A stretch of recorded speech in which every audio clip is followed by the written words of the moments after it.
ചക്കരെ നിന്റെ അടുത്ത് അത് ചെയ്യാൻ്റെ പറഞ്ഞത് അവരും ഓക്കെ അല്ല ഞാനും ഓക്കെ അല്ല.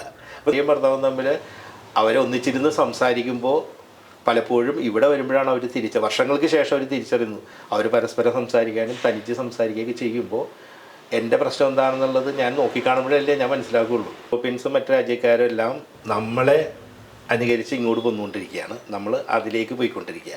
നമസ്കാരം. ഇന്ന് ആരോഗ്യ വിചാരത്തിൽ നമ്മോടൊപ്പം ചേരുന്നത് ഡോക്ടർ ബ്രെൽവിയാണ്. ഇദ്ദേഹം എറണാകുളം പനമ്പള്ളി നഗറിൽ ടോക്കിംഗ് ക്യൂർ എന്ന് പറയുന്ന ഒരു കൗൺസിലിംഗ് സെൻറ്റർ നടത്തുകയാണ്. ഒപ്പം കൊച്ചിൻ ദേവസ്വം ബോർഡിൻ്റെ കീഴിലുള്ള ചോറ്റാനിക്കര ക്ഷേത്രത്തിൽ 2 വർഷത്തിലേറെയായി ക്ലിനിക്കൽ കൗൺസിലിംഗ് സൈക്കോളജിസ്റ്റായി വർക്ക് ചെയ്യുന്നുണ്ട്. നമസ്കാരം ഡോക്ടർ. നമസ്കാരം സാർ, ഇപ്പോൾ നമ്മൾ ഈ അടുത്ത കാലത്ത് ഏറ്റവും കൂടുതൽ കേൾക്കുന്ന കുറേ വിവാഹമോചനങ്ങളുടെ കാര്യങ്ങളാണ്. അപ്പോൾ മുൻപത്തെ കാലത്തിൽ പക്ഷേ ഇത്രയൊക്കെ ഇപ്പോൾ ഒരുപാട് കാരണങ്ങൾ പറയുന്നുണ്ട്. അന്ന് കൂട്ടുകുടുംബം ആയിരുന്നു, അപ്പോൾ നിയന്ത്രിക്കാൻ അല്ലെങ്കിൽ അങ്ങനത്തെ കുറേ കാര്യങ്ങളൊക്കെ പറയുന്നുണ്ടെങ്കിൽ പോലും ഇപ്പോൾ അതിൻ്റെ അളവ് എന്തായാലും കൂടുതലാണ്. എന്തായിരിക്കും സാറിന് ഒരുപാട് കേസുകൾ അങ്ങനെ വരുന്നുണ്ടാവും. എന്തായിരിക്കും സാറിന് ഇത്രയും ആ ഒരു എക്സ്പീരിയൻസിൽ നിന്ന് എന്തായിരിക്കും മനസ്സിലായിട്ടുണ്ടാവുക? ഒരുപാട് ഘടകങ്ങളുണ്ട്. മാധ്യമം ഒരു വലിയൊരു ഘടകമാണ്. കാരണം നമ്മൾ മറ്റു രാജ്യങ്ങളിലെ സംസ്കാരങ്ങളും ആ രീതികളൊക്കെ അഡോപ്റ്റ് ചെയ്യാനായിട്ട് നമ്മൾ ശ്രമിച്ചുകൊണ്ടിരിക്കുകയാണ്. പലപ്പോഴും അവരുടെ നല്ലതും ചീത്തയായിട്ടുള്ള കാര്യങ്ങൾ നമ്മൾ കൂടുതൽ എടുക്കാനായിട്ട് ശ്രമിക്കുന്നത്.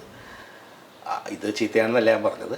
പക്ഷേ ഇതിങ്ങനെ അഡോപ്റ്റ് ചെയ്യുന്ന ആ സമയത്ത് ഇതൊരു വിഷ്യസ് സർക്കിളാണ്. പലപ്പോഴും യൂറോപ്യൻസും മറ്റു രാജ്യക്കാരും എല്ലാം നമ്മളെ അനുകരിച്ച് ഇങ്ങോട്ട് വന്നുകൊണ്ടിരിക്കുകയാണ്, നമ്മൾ അതിലേക്ക് പോയിക്കൊണ്ടിരിക്കുക. ഇതൊരു വിഷ്യസ് സർക്കിളാണ്. ഒരു 1-2 ജനറേഷൻ കഴിയുമ്പോൾ വീണ്ടും നമ്മൾ അതിലേക്ക് തിരിച്ചു വരും എന്നാണ് ഞാൻ വിശ്വസിക്കുന്നത്. പലപ്പോഴും ഈ പറയുന്ന ഭാര്യഭർത്താക്കന്മാർ തമ്മിലുള്ള പ്രശ്നങ്ങൾക്ക് ഒരു പ്രധാന കാരണം ഇവർക്കൊക്കെ നന്നായിട്ട് ഇപ്പോൾ നല്ല വിദ്യാഭ്യാസമുള്ളവരായിരിക്കും, IQ ലെവൽ വളരെ കൂടുതലായിരിക്കുള്ളൂ. പക്ഷേ ഇമോഷണൽ കോഷ്യൻ്റ് ഒരാൾക്ക് മറ്റൊരാളെ മനസ്സിലാക്കാനായിട്ടുള്ള അത് നമ്മൾ പറയും എമ്പതി എന്നൊക്കെ പറയുന്നത് പലപ്പോഴും കുറവായിരിക്കുള്ളൂ. എനിക്ക് മറ്റൊരാളെ ഉൾക്കൊള്ളാൻ സാധിക്കുക, അല്ലെങ്കിൽ മറ്റൊരാളുടെ വിഷമം എൻ്റെ ഉള്ളിൽ നിന്നുകൊണ്ട് എനിക്ക് മനസ്സിലാക്കാൻ സാധിക്കുക, അതിനാണ് എമ്പതി എന്ന് പറയുന്നത്. അത്തരം കാര്യങ്ങൾ ഇപ്പോൾ പല ഹസ്ബൻഡ് ആൻഡ് വൈഫും അവർക്കിടയിൽ ഇല്ല എന്നുള്ളതാണ് ശരിയായിട്ടൊരു കാര്യം. അതൊന്ന്.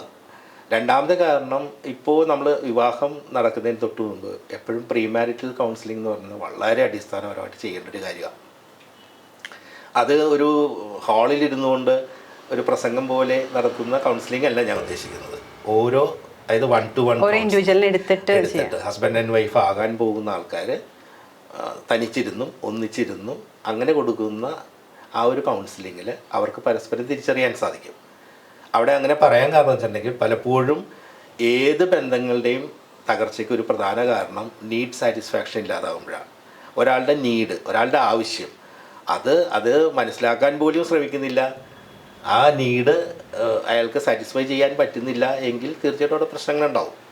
ഞാൻ എപ്പോഴും പറയുന്ന ഒരു ഉദാഹരണം പോലെ, ഒരു കൊച്ചുകുട്ടി പാവയെ കിട്ടിയില്ലെങ്കിൽ പൊട്ടിക്കരയുമ്പോൾ ചുറ്റുമുള്ള ആളുകൾക്ക് തോന്നും എന്തിനാ ഒരു പാവയെ കിട്ടിയില്ലെങ്കിൽ ഇത്രയും കരയേണ്ട വല്ല ആവശ്യമുണ്ടോ എന്ന് ചോദിക്കും.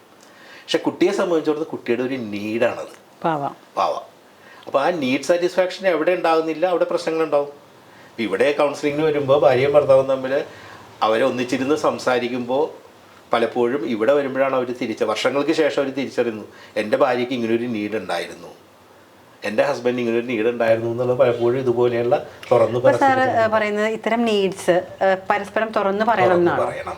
അത് ഇതിപ്പോൾ പലപ്പോഴും പലരും ചിന്തിക്കുന്നത് അത് അറിഞ്ഞ് ചെയ്യേണ്ടതല്ലേ എന്ന് ചിന്തിക്കാറുണ്ട്. അപ്പോൾ ഈ അറിഞ്ഞ് ചെയ്യുക എന്ന് പറയുന്നതിനേക്കാളും പ്രാധാന്യമാണ് അത് അറിയിക്കുക എന്നുള്ളതല്ലേ? തീർച്ചയായിട്ടും. എൻ്റെ ഉള്ളിലുള്ള എൻ്റെ ആഗ്രഹം, അത് അവിടെ ഒരു കാര്യം ശ്രദ്ധിക്കണം. എൻ്റെ ഒരു നീഡുണ്ട്, എൻ്റെ ഒരു ആഗ്രഹമുണ്ട്, അത് പറയുമ്പോൾ എൻ്റെ ടോൺ അതനുസരിച്ച് ആയിരിക്കണം. നമ്മുടെ വ്യക്തിബന്ധങ്ങൾ തകരുന്നതിന് ഒരു പ്രധാന ഒരു റൂളുണ്ട്, മെഹ്റാബിയൻ റൂൾ എന്ന് പറയുന്നൊരു റൂളുണ്ട്. അതായത് വാക്കുകൾക്ക് 7% അതിന് പ്രാധാന്യമുള്ളൂ. 7%. എത്ര മോശം വാക്ക് വേണമെങ്കിൽ നമ്മൾക്ക് ടോൺ മാറ്റി സ്നേഹത്തിലൊക്കെ പറഞ്ഞു കഴിഞ്ഞാൽ ആൾക്ക് ഒന്നും തോന്നില്ല. 38% ടോൺ ഓഫ് വോയിസ് ആണ്. അതായത് ഈ ഫിലിമിലൊക്കെ ചില വില്ലന്മാർ വന്നിട്ട് ഭയങ്കര സൗമ്യമായിട്ട് ഭയങ്കര ടോക്സിക് വേർഡ്സ് ഒക്കെ പറഞ്ഞു പോകുന്ന പോലെ അല്ലേ? അതായത് ടോൺ മാറിക്കഴിഞ്ഞാൽ പോയി. ടോൺ ഇപ്പോൾ സാധാരണഗതിയിൽ അങ്ങനെയല്ലേ. ഇപ്പോൾ ഞാൻ പറയാം, അച്ഛനും മകനും തമ്മിലൊരു ബന്ധം. പിറ്റേ ദിവസം പരീക്ഷയാണ്. തലേ ദിവസം അച്ഛൻ കഷ്ടപ്പെട്ട് അവിടെ ജോലി കഴിഞ്ഞ് വരുമ്പോഴേക്കും കാണുന്നത് നല്ല ഭംഗിയായിട്ടിരുന്ന് മോനിരുന്ന് TV കാണുന്നതാണ്. സ്വാഭാവികമായിട്ട് അദ്ദേഹത്തിന് എന്ത് തോന്നും? നല്ല ദേഷ്യം വരും. ദേഷ്യം വരുമ്പോൾ അദ്ദേഹം ചെയ്യും, പൊട്ടിത്തെറിക്കും അല്ലേ? ടോൺ മാറി. അപ്പോൾ അവനെന്താ ചെയ്യുക? സാധാരണ രീതിയിൽ അവിടെ നിന്ന് എഴുന്നേറ്റ് അവൻ്റെ മുറി പഠിക്കുമോ? ഇല്ല, അവനും ഡിസ്റ്റർബ്ഡ് ആവും.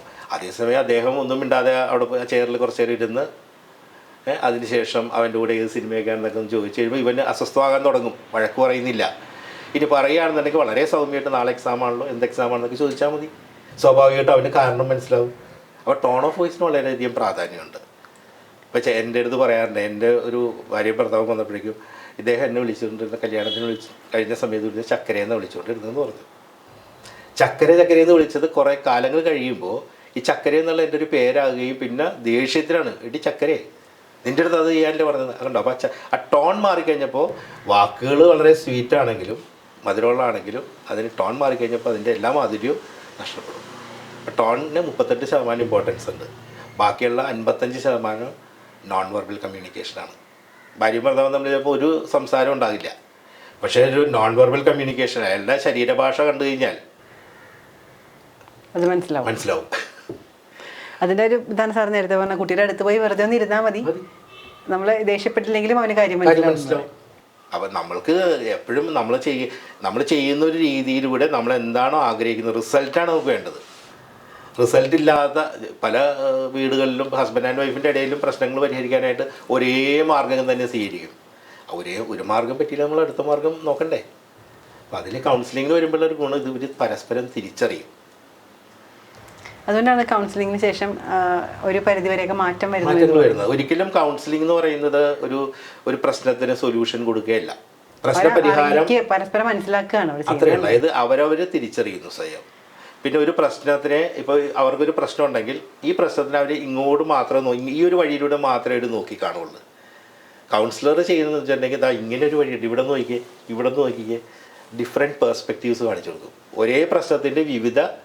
അതായത് ഈ ഒരു ക്യാമറയിലൂടെ എന്നെ കാണുന്നത് പോലെ അടുത്ത ക്യാമറയിലൂടെ സാറിനെ ആയിരിക്കും കാണുന്നത്. അപ്പോൾ ഓരോ കണ്ണുകളിലൂടെ കാണുന്നതിന്റെ അല്ല, ഒരേ ഇപ്പൊ എൻ്റെ കൈ തന്നെ, എൻ്റെ കൈപ്പത്തി ഇപ്പൊ വിദ്യ നോക്കുമ്പോൾ ഇങ്ങനെയാണ്.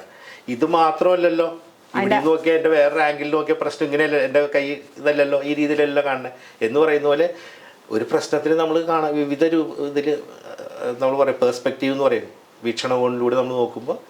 അപ്പോൾ ഭാര്യ എന്തെങ്കിലും ബുദ്ധിമുട്ടുണ്ടാക്കി, ഒരു വഴക്കുണ്ടാക്കി, ആ ഭാര്യ വഴക്കുണ്ടാക്കിയതിന് കാരണം ഒരുപക്ഷെ അവർ രാവിലെ തുടങ്ങി വൈകുന്നേരം വരെ ജോലി സ്ഥലത്ത് പോയി സ്ട്രെസ്സായിരിക്കാം, എന്നും കൃത്യമായിട്ട് ബാക്കിയുള്ള കാര്യങ്ങളൊക്കെ ചെയ്യുന്ന അവർക്ക് ചെയ്യാൻ പറ്റാത്തതായിരിക്കാം എന്നുള്ള എമ്പതി. അതാണ് സഹതാപമല്ല, എമ്പതി എന്ന് പറയുന്നത് എന്താണ്?